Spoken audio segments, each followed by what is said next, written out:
하나님 말씀 사도행전 9장 31절입니다. 사도행전 9장 31절 말씀 봉독하겠습니다. 그리하여 온 유대와 갈릴리와 사마리아 교회가 평안하여 든든히 서가고 주를 경외함과 성령의 위로로 진행하여 수가 더 많아지니라. 아멘. 그도 거룩한 주일에 주님 앞에 나와 예배하는 여러분에게 주의 은총과 사랑이 함께 하시기를 바랍니다. 사도행전의 별명이 있어요. 다 아실 겁니다.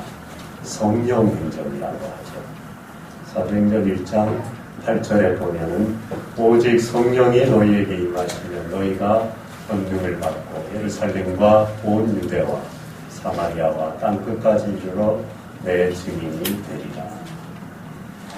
성령이 임하시면 복음이 땅끝까지 이르는 역사가 일어난다는 것. 성령이 하신다는 것. 그래서 사도행전의 별명이 성령행전입니다. 오순절 마가의 다락방에 성령이 임했어요.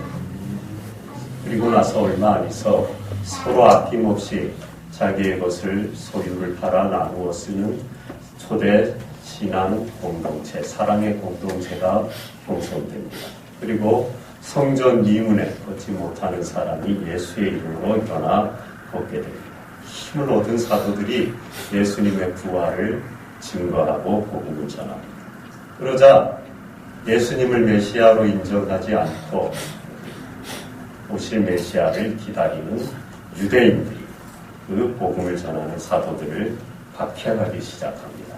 그 와중에 스데반이 돌에 맞아 순교하게 됩니다. 그리고 그 순교의 현장에 있었던 사울이라는 이 사람이 율법에 열성이 있어요. 어느 하루도 다메섹에 예수 믿는 사람들 잡으러 가다가 그 길에서 예수님을 만납니다.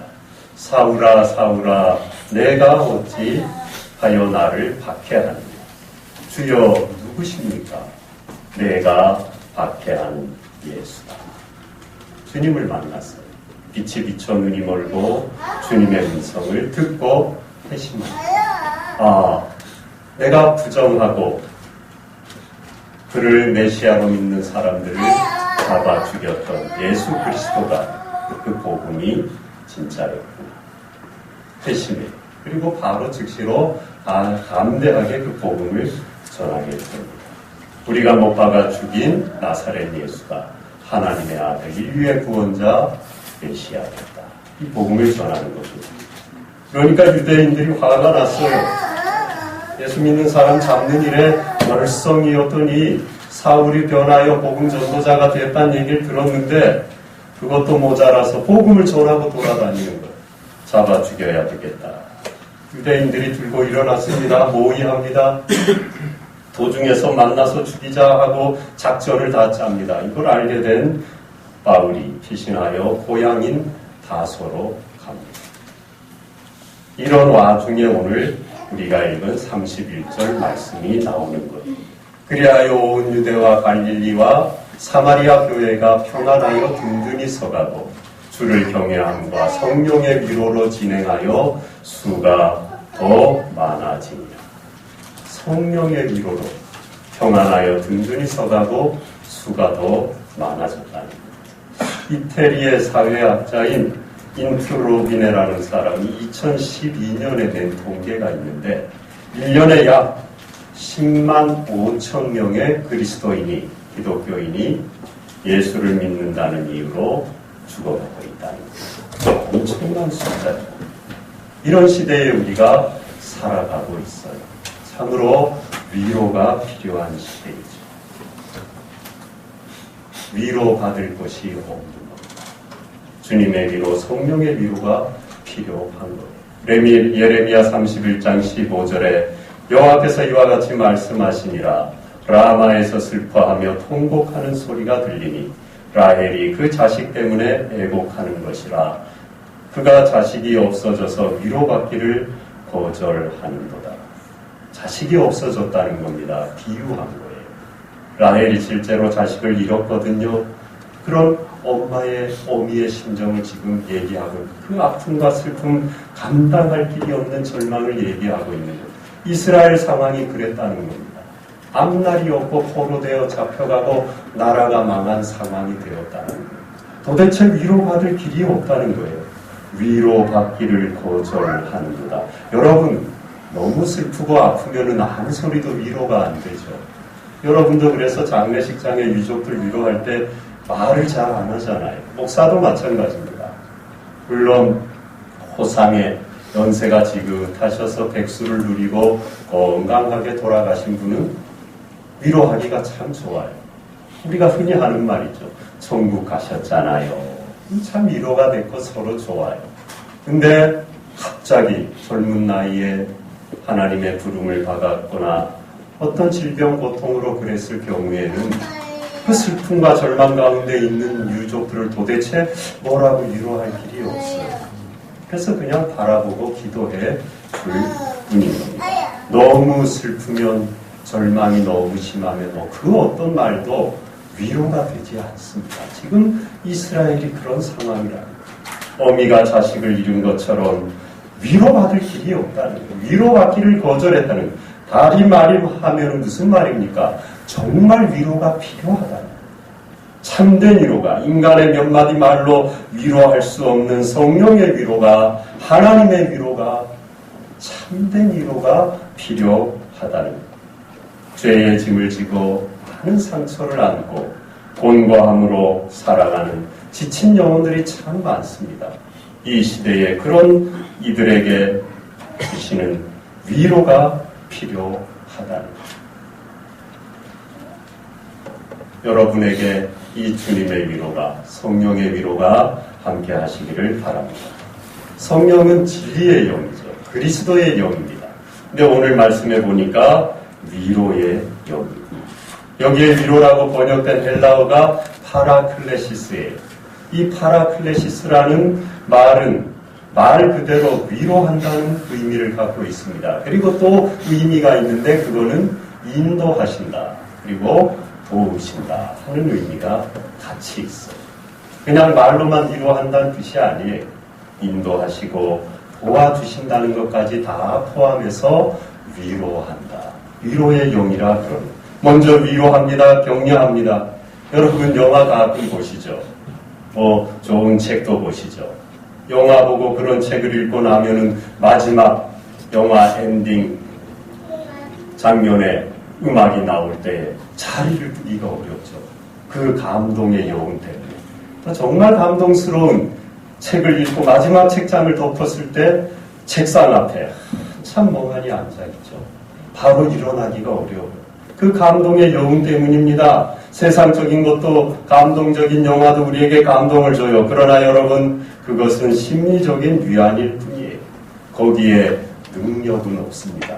영화 보고 삶이 바뀌어서 변화되었다는 얘기 들어보셨어요? 그때뿐이에요. 영화관 나오면 다시 그냥 그때 받았던 감동이 생각날 뿐입니다. 하지만 성령이 주시는 위로는 생명력이 있어요. 우리 안에 오셔서 송두리째 삶을 바꿉니다. 그리고 위로가 필요한 그 모든 절망과 아픔을 견디게 하는 능력이 있는 거예요. 스데반이 돌에 맞아 순교했습니다. 죽으면서 주여 이 죄를 그들에게 돌리지 마옵소서 하고 기도했어요. 사도행전 7장 55절에 보면은 스데반이 성령 충만하여 하늘을 우러러 주목하여 하나님의 영광과 및 예수께서 하나님 우편에 서신 것을 보고 하나님의 영광과 예수님이 하나님 우편에 서신 것을 보았다는 겁니다. 참된 위로는요, 말 몇 마디로 되는 게 아니에요. 감동적인 영화와 감동적인 소설 읽었다고 위로가 되는 게 아니에요. 하나님의 영광을 볼 때 참된 위로를 받을 수가 있는 거예요. 그래서 자신을 죽이는 사람들 용서하는 기도를 할 수 있었다는 겁니다. 영적인 실제와 천국의 소망과 하나님 보호자의 영광을 분명히 보니 참된 위로가 되는 거예요. 어떤 어려운 가운데서도 부활 생명의 영광, 주님의 영광을 보니 참된 위로를 받게 된 겁니다. 여러분, 이 땅의 것으로는요, 잠깐 심리적인 위안은 얻을 수 있어요. 그러나 참된 위로는 받을 수 없습니다. 참된 위로는 저 하늘로부터 우리를 위하여 죽으시고 부활하신 예수의 생명의 능력으로부터만이 우리에게 오는 겁니다. 주님의 그 영광을 보시고 참여하시고 그 생명력을 공급받고 위로받는 여러분, 그래서 승리하는 여러분 되시기를 축복합니다. 그 다음에 인도하세요. 아까 말씀드렸던 것처럼 로마서 8장 14절입니다. 무릇 하나님의 영으로 인도함을 받는 사람은 곧 하나님의 아들이라. 하나님의 영으로 인도하는 받는 사람이 하나님의 자녀라는 겁니다. 그런데 인도하시는데요, 특별하게 인도하실 때가 있어요. 강권적으로. 사도행전 16장 7절과 9절에 보면 무시아 앞에 이르러 비두니아로 가고자 했으되 예수의 영이 허락하지 아니하시는지라. 밤에 환상이 바울에게 보이니 마게도냐 사람 하나가 서서 그에게 청하여 이르되 마게도냐로 건너와서 우리를 도우라 하거늘. 사도 바울이 처음 선교 지역 방향을 소아시아, 지금의 터키 지역으로 잡았어요. 약간 동쪽이죠. 아주 동쪽은 아닌데. 그런데 거기로 가려고, 비두니아로 가려고 작정을 하고 준비하는데 예수님의 영이, 성령이 허락지 않더니 밤에 환상 가운데 마게도냐 사람 하나가 손짓을 하면서 건너와서 우리를 도우라 하는 거예요. 마게도냐는 지금의 그리스, 터키보다 서쪽입니다. 유럽 쪽이라고요. 방향을 틀은 거예요. 성령께서 강권적으로 사도 바울의 계획을 완전히 수정하신 겁니다. 우리도 살다 보면 가끔 이럴 때가 있어요. 하나님께서 특별한 방법으로 강권적으로 우리의 삶의 길을 인도하십니다. 파라클레시스, 위로하시고 인도하셔요. 특별한 인도하심이 가끔 있어요. 그러나 여러분, 대개의 경우는 그렇지 않습니다. 우리의 의지를 하나님의 뜻에 순복하는 이 과정을 통해서 하나님이 우리를 인도하셔요. 맨날 꿈에 나타나고 환상 중에 나타나고 저리 가라, 이리 가라, 뒤로 가라, 앞으로 가라, 자라, 누워라, 일어나라 하지 않으신다고. 그거 바라보고 입 불리고 있으면 그 입에 들어가는 건 먼지밖에 없어요. 대개의 경우는 우리의 의지와 계획을 하나님의 뜻 앞에 순복하는 이 치열한 믿음의 싸움을 통해 하나님이 우리를 인도하셔요. 강요하거나 몰아대는 방식으로 인도하지 않습니다. 인격이시기 때문이에요. 우리 안에 오셔서 우리의 인격과 대화하시고 우리의 인격이 성숙하고 믿음이 자라가게 하시며 함께 교제하시며 한 발 한 발 차곡차곡 인도하셔요. 갑자기 나를 들어다가 어디 저 초마대에다 갖다 놓고 그러는 하나님이 아니고 내가 지나가야 될 그 힘든 길을 믿음으로 기도하며 주님 손 붙들고 한 발 한 발 내딛는 이 과정을 통하여 하나님이 우리를 인도하시는 겁니다. 긴밀히 이 성령의 인도함을 우리가 받아야 되는데 그러려면 죄와 불순종을 없애야 합니다. 완전히 없앨 수 없죠. 우리가 연약하니까. 그러나 그때 이 인도하신 위로를 받으려면 죄와 싸워야 됩니다. 그리고 내 안에 있는 불순종을 주님 앞에 드려야 돼요. 토해내야 돼요. 내 자신의 계획과 의도와 의지를 끊임없이 주님 앞에 내어놓아야 합니다. 백지를 드려야 돼요. 내가 다 써놓고 승인해 주세요, 도장 찍어 주세요 하면 안 되고 백지를 드려야 돼요. 하나님, 저는 아무것도 없습니다. 오직 하나님의 뜻대로 하시옵소서. 드릴 때 하나님이 거기에 하나님의 뜻과 길을 쓰셔요. 그리고 인도하십니다. 또 하나, 인도하실 방법도 우리가 예상하면 안 돼요.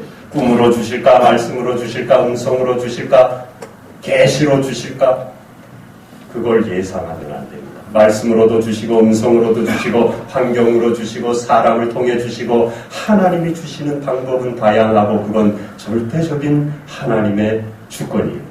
그래서 우리는 모든 가능성을 열어놓고 오직 주의 뜻을 묻고 따라가기만 하면 되는 거예요. 그럼 하나님이 어떤 방법이든지 응답하시고 알려주시고 인도하셔요. 바로 그 하나님의 신실하심을 온전히 신뢰해야 합니다. 그럴 때 인도하십니다. 왜 내 기도에 응답하지 않고 길을 보여주지 않고 이리 가야 되는지 저리 가야 되는지 어느 길로 가야 하나님께 영광 돌리고 많은 사람을 유익하게 하는지 내가 물었는데 말씀하시지 않는가? 그때 우리는 하나님이 정말 살아계시고 내 길을 인도하고 계신 건가 하고 불신하게 됩니다. 유혹에 빠지게 돼요. 기도의 줄을 놓게 돼요. 갖고 있던 믿음마저 잃어버리게 됩니다. 그때 바로 그때 믿음의 줄을 붙들어요. 하나님은 여전히 선하시고 내 인생을 향한 하나님의 크신 뜻을 갖고 계시고 반드시 인도하시는 신실하시는 분이라는 걸 끝까지 붙들어야 돼요. 온전히 신뢰해야 됩니다. 그러면은 인도하셔요. 어린아이 같은 마음으로 자신의 사정을 있는 그대로 사람에게 말하듯이 털어놓아야 됩니다. 믿음 좋은 척하고 하나님 제가 이게 혹시 욕심이 아닌지 모르겠네요. 하나님의 크신 뜻 앞에 내 뜻은 요만한 종재기만한 뜻인지도 모르겠네요. 어떡할까요? 믿음 좋은 척 하면은요, 안 알려주셔요. 내 믿음 있는 그대로 하나님 앞에 어린아이 같은 마음으로 내 힘들고 어려운 사정, 위로가 필요한 사정, 앞길을 알 수 없는 불안한 믿음 모든 것들을 하나님 저의 믿음 없음을 불쌍히 여겨주세요. 저의 이 마음을 하나님께 드립니다. 하고 있는 그대로 알으세요. 사람에게 얘기하듯이. 그때 하나님의 인도하심이 있어요. 하나님이 갈 길을 뜻을 알려주시는 겁니다. 그리고 하나님 성령께서 위로하신다고 하셨는데 도우시는 겁니다. 내 힘으로 안 되는 죄를 이기게 하셔요. 죄와 싸워서 이길 장사가 없잖아요. 이기신 분 있으세요? 없습니다. 죄와 우리가 1대1로 싸워서는 절대로 이길 수 없어요. 성령께서 도우셔야만 됩니다. 뿌리가 썩은 나무는 햇빛이 비쳐도 싹이 나지 않는다는 말이 있어요.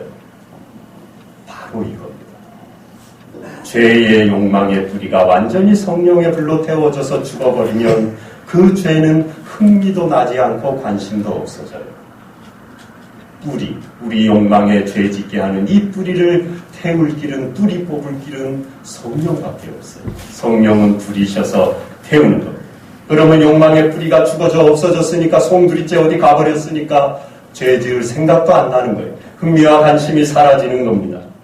권능을 주셔서 다음 내 이 복음을 전하게 하십니다. 능력이 나타납니다. 병이 나아요. 회개의 역사가 일어납니다. 죽은 자가 살아납니다. 영적 부흥이 일어납니다. 이와 같은 놀라운 성령의 능력이 여러분의 삶에 함께 하실 줄 믿습니다.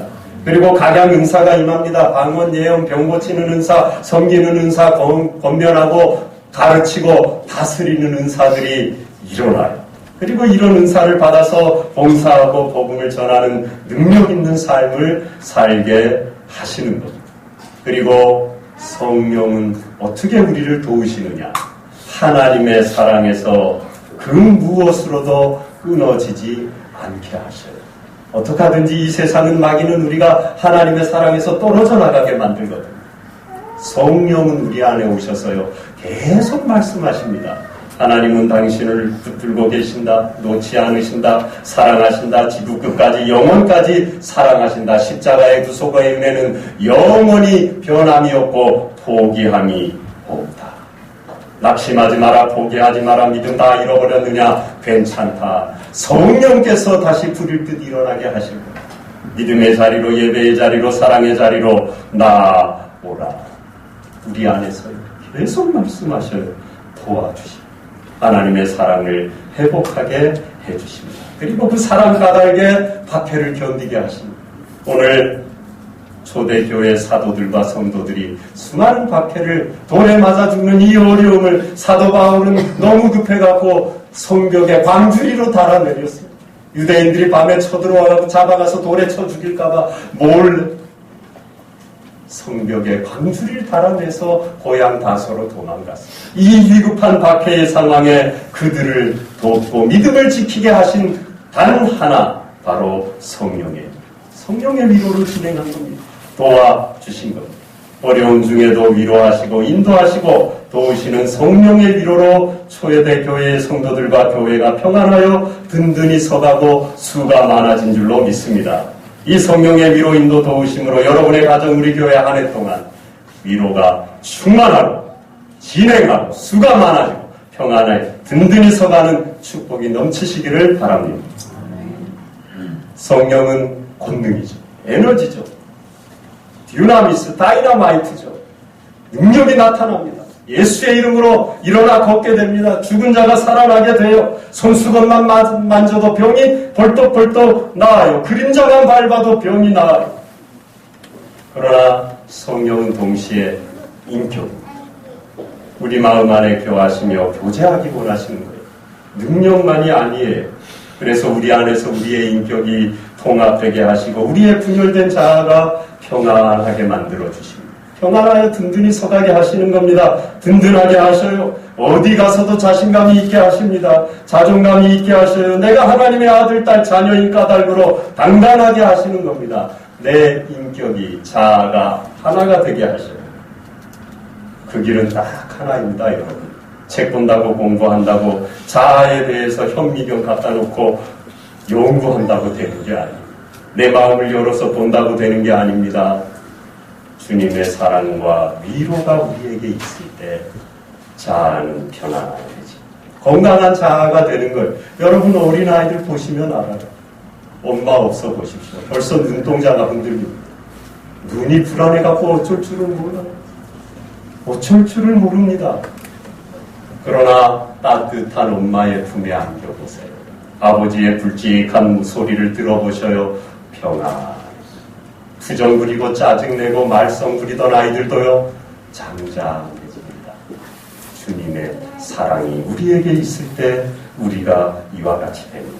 평안해지는 거예요. 우리의 자아가 안정을 찾는 겁니다. 이 모든 것을 주님이 십자가에서 이루셨어요. 성령은 우리 안에서 우리가 하나님의 사랑받는 자녀인 것을 증거합니다. 성령은 예수님 이름으로 세례받은 성도가 주님의 사랑의 통치 아래 머물도록 돕는 보혜사예요. 세례받고 하나님의 자녀가 되었는데도 자꾸요 이 세상은 너 죄 지었잖아. 너 아직도 욕심이 있잖아. 너 주님 닮아가려면 멀었잖아. 너 한 게 뭐가 있니? 그러고 자꾸 우리를 불안하게 만들어. 내가 구원을 받긴 받을까? 천국은 가긴 가겠나? 어제도 죄 지었는데 안 되지. 오늘 집에 가서 교회 가서 예배 드리고 싹 세탁하고 또 1시간 살아야지. 문방만 났으면 또 죄를 물 마시듯이 우리가 마시게 돼. 공중권세 잡은 이 악한 세력이 우리를 가만두지 않는다. 그러므로 우리의 힘으로는요. 하나님이 허락하신 이 자녀됨의 권세를 누리고 살아갈 길이 없어요. 보혜사 성 오셔서 우리가 허물이 있고 죄 가운데 있고 아직도 믿음이 연약하지만 주님의 사랑이 우리를 다스리고 계신다는 걸 끊임없이 생각나게 해주셔요. 그래서 평안하게 나는 아직 부족하고 연약하지만 주님이 날 위하여 죽고 부활하심으로 나는 그 주님과 함께 십자가에 죽고 새롭게 태어난 새 생명이므로 여전히 하나님의 사랑이 나와 함께 하신다. 그러므로 내 자신이 평안한 것, 그리스도와 연합된 삶을 가능하게 하는 것, 인격이신 성령이 우리 안에 오셔서 그렇게 해 주신다. 우리의 삶은 내가 무엇을 했느냐가 아니라 하나님이 그리스도를 통하여 무엇을 행하셨고 무엇을 가능하게 하셨느냐 하는 은혜 위에 건설됩니다. 내가 뭘 했고 내가 이만큼 이루었고 내 인생의 비전이 무엇이고 그래서 나는 당당하고 평안하고 자신감이 있다. 그거는 믿음의 삶이 아닙니다. 성령의 위로를 받고 살아가는 사람이 아닙니다. 세상 위로로 살아가는 사람이에요. 내가 무엇을 했느냐, 내가 앞으로 뭘 할 거냐가 아니라 그리스도 안에서 하나님이 날 위하여 무엇을 하셨느냐, 그로와 말미암아 무엇을 내 인생에 가능하게 하셨느냐. 이 십자가 복음 은혜 위에 우리의 인생이 건설될 때 평안하여 든든히 서간다. 하나님의 자녀라는 복음 안에서만이 내 마음은 평안을 얻어요. 자아는 든든해집니다. 삶의 열매가 많아지고 지병을 넓혀 가게 되는 겁니다. 예수 그리스도 은혜의 복음 안에서 여러분의 삶에 이와 같이 평안이 넘치고 든든해지시고 삶의 열매가 많아져가는, 수가 많아져가고 지경을 넓혀가는 한 해가 될 줄로 믿습니다. 그러한 개인들로 이루어진 교회는 아름다운 신앙 공동체가 되고 연합이 이루어집니다. 하나가 되게 하시는 거예요. 부유한 가정에서 자란 한 자매가 이제 커서 아가씨가 되어서 결혼을 하게 됐어요. 그래서 좋아하는 사랑하는 한 남자와 약혼을 했습니다.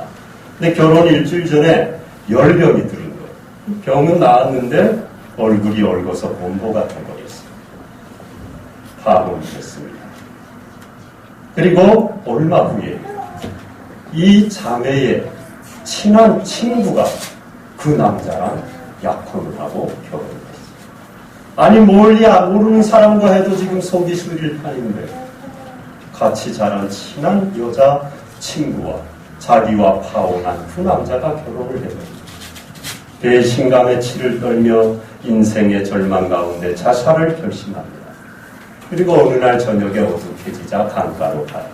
그리고 그 강에 있는 벼랑에 올라서 뛰어내리려고 하는데 자신의 인생 신세가 너무 처량해서 울음이 터졌어요. 계속 통곡을 합니다. 얼마나 울었는지 기진맥진해 있는데 어디선가 노래소리가 들리는 거예요. 그래서 그곳으로 그냥 가본 겁니다. 작은 시골 교회 예배드리고 있는 거예요. 서성이고 있는데 한 사람이 알고는 나와서 들어오라. 마지못해 들어갔어요. 뒤에 쪼그려 앉아서 예배에 참여했습니다.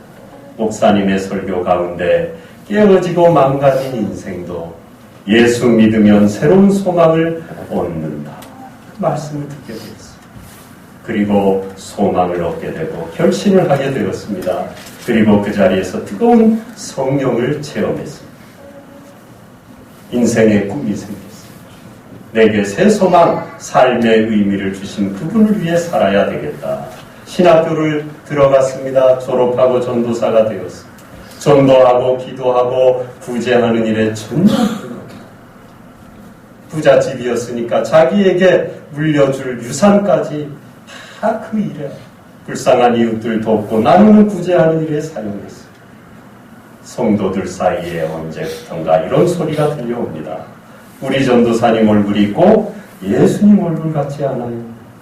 흉이 져서 오목한 자리에는 주님의 사랑이 가득 담겨있고 흉이 져서 울퉁불퉁한 데는 주님의 영광이 반사되는 것 같아요.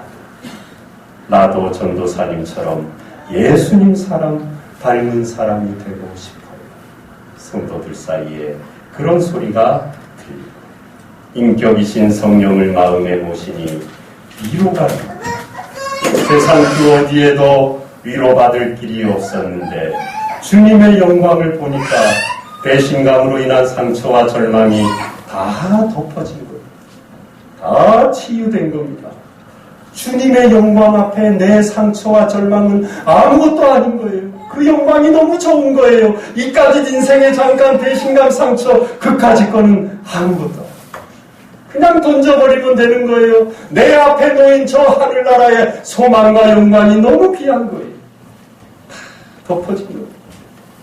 감사와 은혜가 넘치고 소망이 넘친 성령의 위로와 인도함 받는 이 은혜가 넘칩니다. 여러분 성령의 위로를 받고 인도함을 받는 사람들의 특징이 있어요. 많은 특징이 있는데 그 중에 하나는 뜨겁다는 거예요. 불쌍한 사람 보면요 마음이 뜨거워져서 돕지 않고 못 가요. 입고 있던 옷이라도 벗어주고 싶어. 뜨거워지는 거예요. 내 인생 냉랭한 절망 가운데 염세주의에 빠져서 될 대로 되라 그리고 살던 사람이 아니지 내가 이제 주를 위해 살아야지 열심히 살아야지 기도해야지 믿음으로 살아야지 전도해야지 인생에 대한 열정이 불타오르 뜨거워집니다. 열심히 삽니다. 예배가 뜨거워집니다. 기도가 뜨거워집니다. 말씀을 뜨겁게 사모합니다. 영혼을 뜨겁게 사랑합니다. 교회를 뜨겁게 사랑합니다. 이웃을 뜨겁게 사랑합니다. 적당히 사랑하지 않아요. 불이 임했기 때문에 예수님의 십자가의 뜨거운 사랑이 내 마음에 던져졌기 때문에 심어졌기 때문입니다. 그 열정과 사랑으로 살게 되니 내가 남을 굳이 위로하지 않으려고 해도 위로하려고 하지 않아도 자기들이 알아서 위로를 받아요. 자기들이 알아서 위로를 받아요. 전도사님 얼굴 예수님 얼굴 같아. 나도 그렇게 되고 싶어. 언제 이 전도사님이 그러라 그랬나요? 주님께 받은 성령의 위로로 뜨겁게 사랑하고 복음 전하고 살았더니 남들이 위로를 받더라는 것. 초대교회에 이 성령의 위로가 함께했습니다. 올 한 해 우리 교회에 여러분의 가정의 심령에 하시는 모든 일들 가운데 이 위로가 함께 하시길 바랍니다. 다 덮으시는 이 하나님의 위로 안에 들어가시길 바랍니다. 그게 신앙 생활입니다. 그러면은 내가 굳이 남을 위로하려고 하지 않아도 주님의 위로가, 성령의 위로가 내 안에 가득하면 내가 위로의 통로가 돼요. 그 위로가 흘러가서 다른 사람들이 나를 보고 위로를 받는 겁니다. 고린도후서 1장 4절 찬송하리로다 그는 우리 주 예수 그리스도의 하나님이시요 모든 위로의 하나님이시며 우리의 모든 환난 중에서 우리를 위로하사 우리로 하여금 하나님께 받는 위로로서 모든 환난 중에 있는 자들을 능히 위로하게 하시는 이시로다. 이 위로가 넘치는 우리 교회 여러분의 가정 심령 되기를 축복합니다. 기도하겠습니다. 하나님 아버지, 초대교회 이스라엘 많은 박해 가운데 성도들이 어려운 가운데 있었지만 주를 경외함으로 평안하여 든든히 서가고 수가 많아질 뿐만 아니라 성령의 위로하심으로 인도하심으로 도우심으로 내주하시는 그 인격적인 사역을 통하여 그 어려운 박해와 여러 가지 분열되는 상황 속에서도 성령의 위로로 진행하여 수가 많아져가고 평안하여 든든히 서간 줄로 믿습니다. 올 한 해 우리 교회도 성도들의 모든 가정도 심령도 하시는 모든 일들 가운데도 이 성령의 위로가 충만하게 하여 주시옵소서. 그로 말미암아 평안하여 든든히 세워지는 가정과 자녀와 기업이 되게 하여 주시옵소서. 우리 교회 되게 하시고 수가 많아져가는 영적 부흥의 역사를 써가게 하여 주시옵소서. 예수님 이름으로 기도하옵나이다. 아멘.